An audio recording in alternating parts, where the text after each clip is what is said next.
Most people define themselves using categories important to their culture, and you certainly do this too, as do I.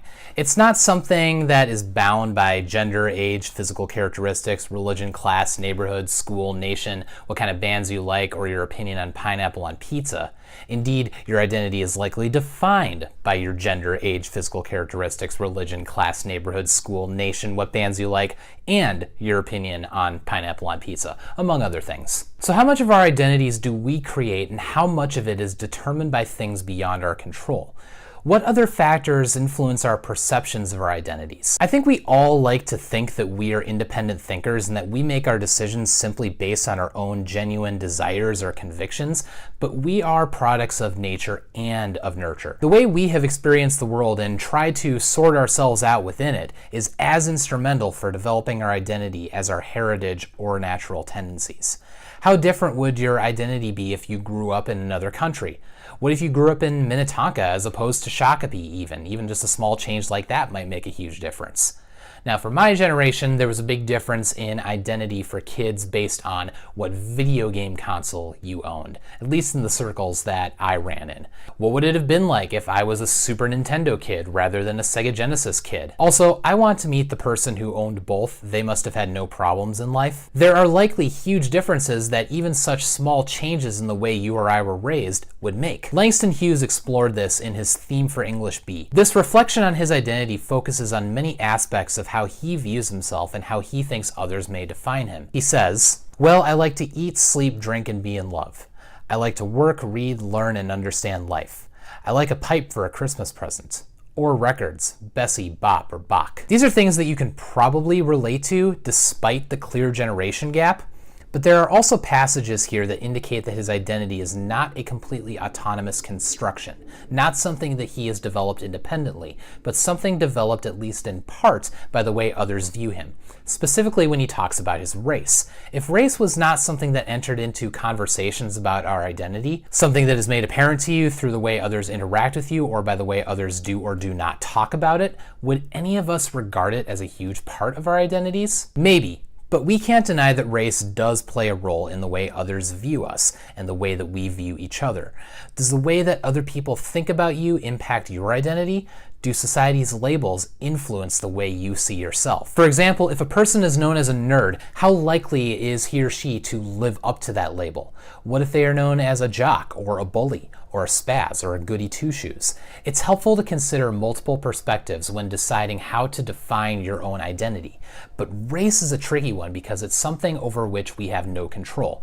Yet people can tend to make assumptions based on it, and these assumptions can sometimes have malicious ends. This is where a discussion about a book like To Kill a Mockingbird is incredibly insightful for us. This is a book that approaches these questions of race and identity from the perspective of a child, a growing person developing their own identity and morality. Reading this book will help us not only develop empathy based on the history of our country and recognizing how the issue of race impacted the early 20th century as well as right now, but it will provide us with a chance to decide how we structure our morality, the ways in which we want to grow into individuals who will make good choices, and how we can contribute to developing the identity of others in a healthy, virtuous way. Through this book, you will understand the responsibility we have to each other, since it is not always up to us how we are seen and identified by others. A few things to keep in mind before we jump into this book.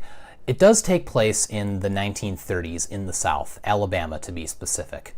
This brings up something we have to consider about the content because we will be encountering the N-word, a vile slur usually directed towards Black Americans. The author has included this word in the book, in the text itself, because this is historically accurate to how Black Americans were treated back then. The word itself has a long history of violence, bigotry, hate, and division attached to it, and it still carries a lot of power to a great number of people today. Out of respect for this, though we are not censoring the book itself, we won't be speaking this word out loud in class, and we are going to treat this subject very delicately.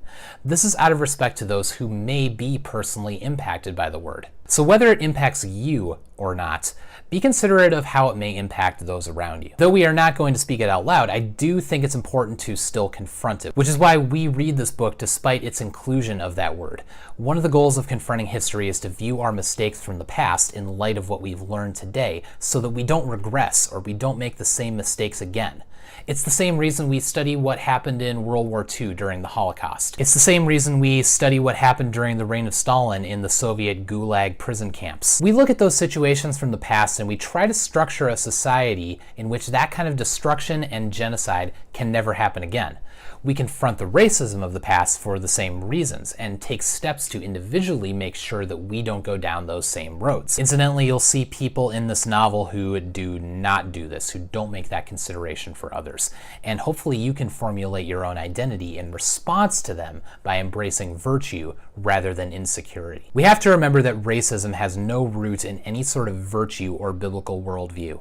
Virtue does not leave space for prejudice, and God's word compels us to internalize that every individual has unsurpassable worth in the sight of God. Race prejudice is at its root a sin. It doesn't reflect a world where we prioritize human flourishing. It seeks to divide and to destroy. Our class is one in which we will build rather than tear down, listen rather than shut out, sort ourselves out rather than try to get society to conform to some short-sighted plan that denies dignity to all people. It's my hope that you have the wisdom to know the difference, the sense of justice to affirm each other's dignity, the courage to put yourself in the way of the forces that seek to divide, and the temperance to keep a level head through the pain. Have faith that there will be absolution to this struggle. Hope that you're doing your part in the greater plan, and love one another so that forgiveness is the defining trait of your identity.